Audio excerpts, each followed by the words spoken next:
Our final speaker before our tea break is Michael Seals. Michael farms 270 acres of arable land with a small pedigree South Devon cattle herd in South Derbyshire and an equine breeding and competition business that he runs with his son. Michael is chairman of the Animal Health and Welfare Board for England, AHWBE, which he founded in 2011. Michael also chairs the National Fallen Stock Company and has previously been the director of the East Midlands Development Agency. Michael, thanks very much for coming along this afternoon to speak to us, and we're interested in your thoughts and observations, particularly given your close relationship with DEFRA. Thank you. Thank you, Chairman. Thank you very much indeed for inviting me this afternoon. What a marvellous speech we've just listened to, and I just wonder how I can actually follow that. But I've got one thought about business and government. Having been inside government now for the last 8.5 years as chairman of the Animal Health and Welfare Board, I long ago came to the conclusion that business prospers despite government, not because of government. Anyway, Animal Health and Welfare Board England, what is it? The chairman said to me earlier on this afternoon, we really don't know what the Animal Health and Welfare Board of England does. And actually, that's almost a good thing, because our role is to act within the Department of Environment, Food and Rural Affairs as the primary source of advice for ministers. We basically have a function within the department which is unique across Whitehall, where we actually sit with the senior staff and debate the issues of the day and policy recommendations to government. So my board consists of 7 non-execs, of which Dan Parker sitting over there is one, and 4 executive members. And the 4 executive members are the Director of Animal Health and Welfare in DEFRA, the Chief Executive of the Animal Plant Health Agency, the Chief Vet, and the Deputy Chief Vet. So you have the sort of senior policy staff within the Department of Animal Health and Welfare, challenged in a board context by 7 non-execs who can actually then look at policy options and formulate advice for ministers. And we've been doing that for the last 8.5 years. Some of the things that we've done haven't been particularly popular, like the TB strategy that is currently being reviewed, banning this and recommending that. It's been quite an interesting period. But essentially, that's what we do. So one of the things that we've looked at, and one of the advantages that Brexit has given us, is the opportunity to think ahead. For 40 years, we've actually been doing what Europe has told us to do. Yes, there have been negotiations at summits of one sort or another, but essentially the government or the department has had to work out systems to deliver what Europe has decided. Now, in the future, assuming Brexit is delivered, we will have the opportunity to deliver our own policies for our own industry, using the funding that was previously going into the Common Agricultural Policy, which the current Secretary of State and his immediate predecessors, I think I've got through 6 Secretary of State, 7 ministers, and God knows how many other people over the 8.5 years. But the current government policy is to retain the funding that was used in the CAP for the benefit of agriculture. And that includes, of course, the poultry sector. So what we did as a group was to reach out to industry, to the different sector groups, and say to them, what do you want? What would you like to do that's different from the past? So we talked to the cattle side, the sheep side, the poultry side and the pig side, and we actually came up with a few ideas.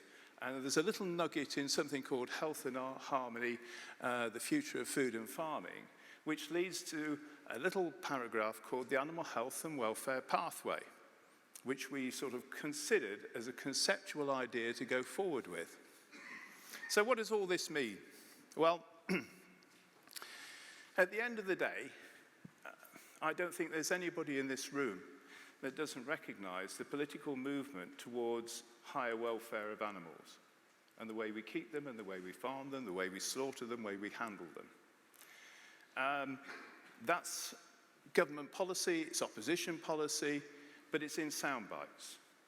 So what we've done is to reach out to the industry and say to industry, how can we work together to create groups that will actually determine what this pathway really means? How can we look at the management of endemic diseases in the long term? How can we deliver improved health and welfare? And should we do what government has been doing for the last 20-odd years with public money, which is work from what I call the top down? Or should we seek to work from the bottom up? Reach out to everybody, anybody that is involved in poultry production. Or should we just concentrate on the 2,500 farm-assured broiler and turkey growers, or the 1,600 farm-assured egg producers, and let the rest go to the bottom of the heap, whatever? Or should we really understand what the structure of the industry looks like? So we did a little bit of investigation in one or two sectors. One in particular was the pig sector. And in a poultry meeting, forgive me for mentioning pigs, but it was interesting. Because there are 2,518, I think, farm-assured pig producers. So we asked the question, how many producers are there producing 5%, which is the balance of production, in the country? And the answer came back to start with, we think 13,000. Note that, we think. Went a little bit further, dug out. And it's actually just shy of 20,000 producers are producing 5% of the product. Now, we might say they're possibly not that important. And certainly in the terms of the production, they're not. But in terms of disease, endemic disease, and biosecurity, they're as important as everybody else. So we determined that we've got to try and reach to the bottom of each sector and understand the structure. Yes, there ought to be a de minimis number of I don't know, 50 birds, which is your register level or whatever. But nevertheless, we want to try and understand the structure of each industry. So where are we now? What are the building blocks? And as I say, what are the benefits? Well, the first question that we asked is, why tackle endemic disease? Well, all these suggestions here, that disease has an impact on productivity, culling, it's great for the fallen stock company, by the way, lower welfare, mortality, higher use of antibiotics. These are the impacts of disease, and there's nobody, again, in this sector that doesn't know that. So let's not dwell on that particular whatnot. But what can we do to improve? Well, if we can actually work across the industry, there may be areas of endemic disease that we can actually tackle by actually using modern techniques, vaccines, understanding, whatever. That could ultimately improve productivity, welfare, greenhouse gas emissions, antimicrobial resistance reduced, whatever, and helping keepers to achieve even higher standards. Good for animals, good for the keepers, good for the public, and actually a good use of public money. So in a sense, what we're left with at the moment is designing the pathway. And this is our pathway: priorities, challenge, process, and prize.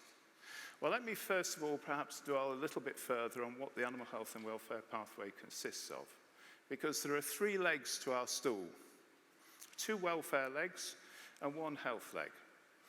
So taking welfare first, the government policy, current government policy for the next 4 days, 3 days, whatever, 3 days, is to develop a system of the delivery of capital grants to improve welfare.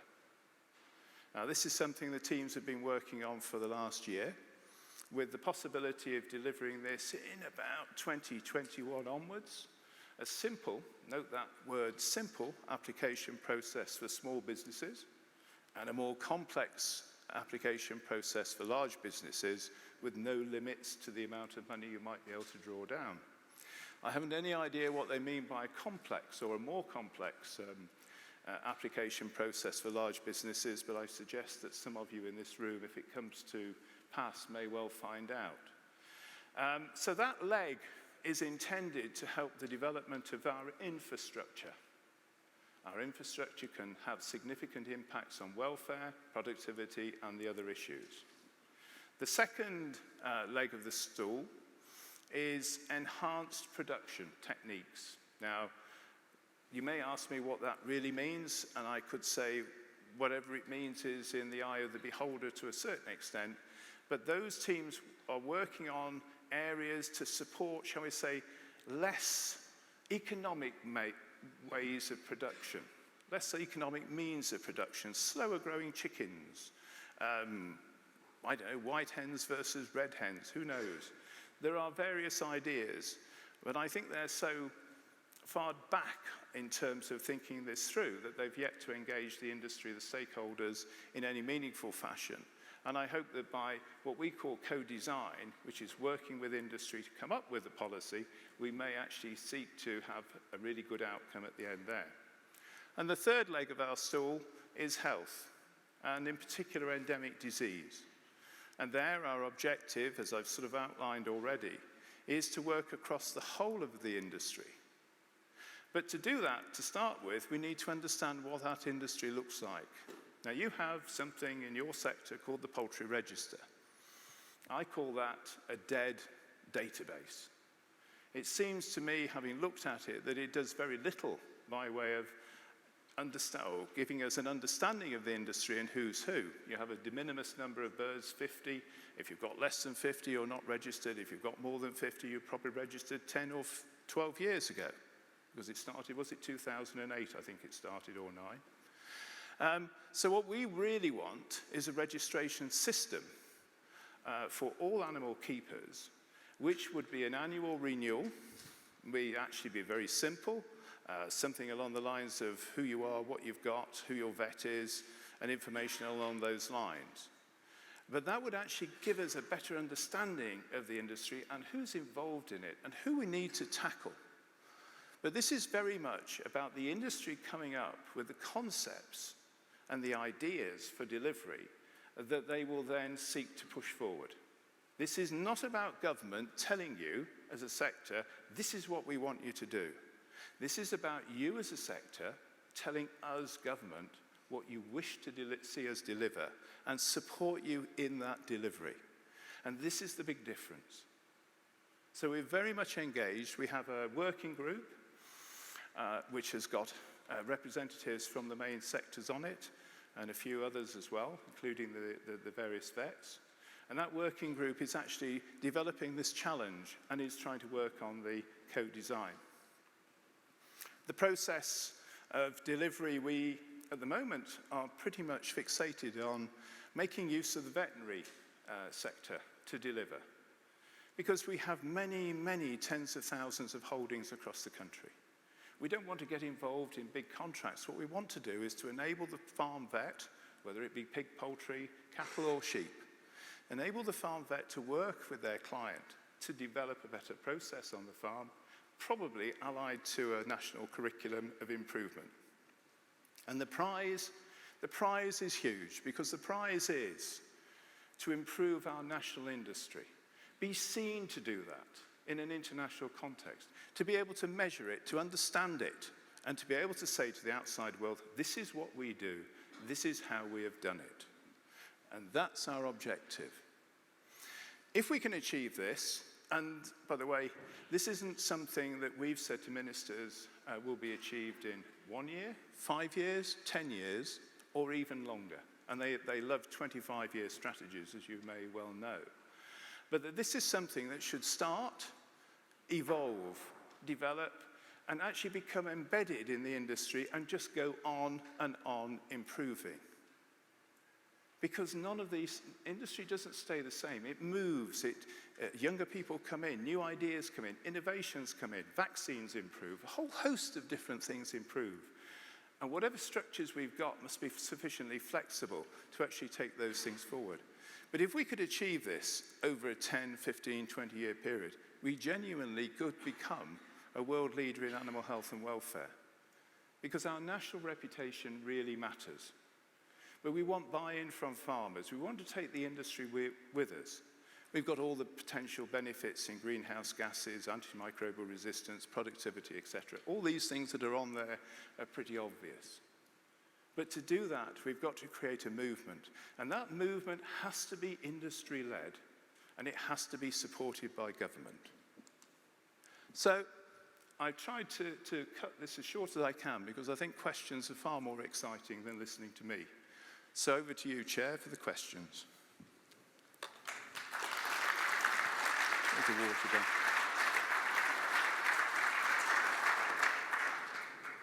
Thank you very much, Michael. Can we open up to the floor, please, for questions? Question at the back, James Hill.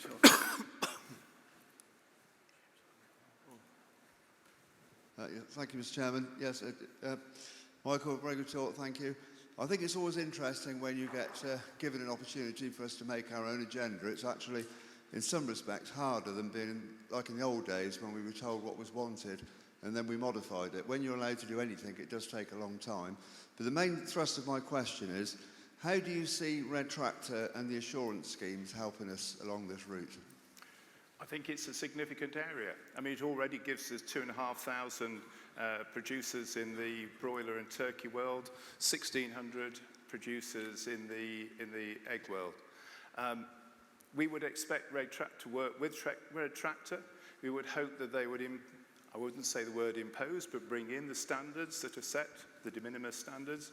And I think the majority of Red Tractor producers are probably already there. But what we want to do is to build that movement that includes everybody. So Red Tractor is a very important part of the future. Thank you, Michael. Any further questions from the floor before we move on to questions online? John Kirkpatrick, if get a microphone to John, please. I see now why you were putting your hand up, David. You can't see a lot, can you, from here? The lights are very good. John, thank you.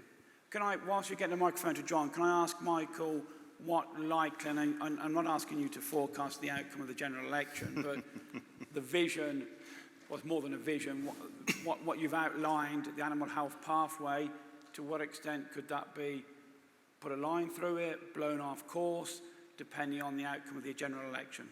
Well, I think everything depends on the outcome of the general election, including Brexit. But there is no doubt that this government's policy is encapsulated in the concept of the animal health and welfare pathway. The opposition, the main opposition, the Labour Party policy is far more focused on welfare, and I think they want to create a welfare, is it a welfare commissioner? I think was what I've heard. And I would be very surprised if that was me, but there we go. Okay. Thank you, John. Thank you, Michael. John. Good afternoon, John Kirkpatrick from Tesco. Michael, a very insightful discussion there today. I think there's a couple of things in my mind that have been missed off the discussion today, and that's customer. Obviously, we're talking a lot around high welfare and the need for higher or even higher standards than we currently have now. Do you feel that we're taking customer with us? There's another element that you haven't talked about today. You know, the poultry industry has been extremely successful, unsupported sector. We've seen many other livestock sectors that have been supported, and unfortunately with government intervention in those sectors, not maybe thrive as much as what they need to. I'd be interested in your comments, one customer and one government support for an unsupported livestock sector which has stood on its own 2 feet up to now. I certainly got the second part of the question. I'm not completely au fait on the first part, but let's do the second part first, which is your unsupported sector and the nature of it. It's really interesting because when I talk to Mark and people like Dan about what your industry may do, of course, you in the Farm Assured, you in the leading aspects of your industry have already done it, because if you haven't thought about it, you wouldn't be in business today. Because you are unsupported, you are so far in advance of the others, it is breathtaking to actually observe what you've done. And to listen to those three speakers earlier just demonstrated the impact. So I think there are still things, though, that your sector can do, because there are a number of producers, smaller producers, who are not within the farm assurance movement. Yes, they only produce 5% or 10% or whatever of the production, and you might think of sort of Christmas turkeys and all the rest of it. But nevertheless, you are as strong as your weakest link. And in terms of international trade and all the rest of it, they are a weak link. And we need to understand who they are, and we need to be able to talk to them. That doesn't mean we can move all of them up or whatever, but we do need to try and engage. The first part of the question, Chairman, could you perhaps elaborate on what the first part of the question John, was? I didn't quite catch it. The first part of the question was on customer. So we've talked around high welfare today and the need for a move toward higher welfare. Do you feel that we are taking the customer with us? Fascinating.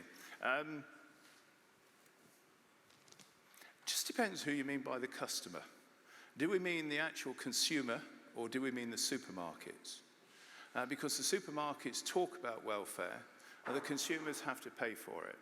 They will only pay for so much, and I think that's part of the third leg of our proposed support system, which is if we can support certain areas of production that have a perceived higher welfare outcome, that might enable the market to actually be kick-started, could then become led by the consumer, because ultimately the consumer has to pay for this. I'm not sure that's fully answered it, but I've done my best on that one.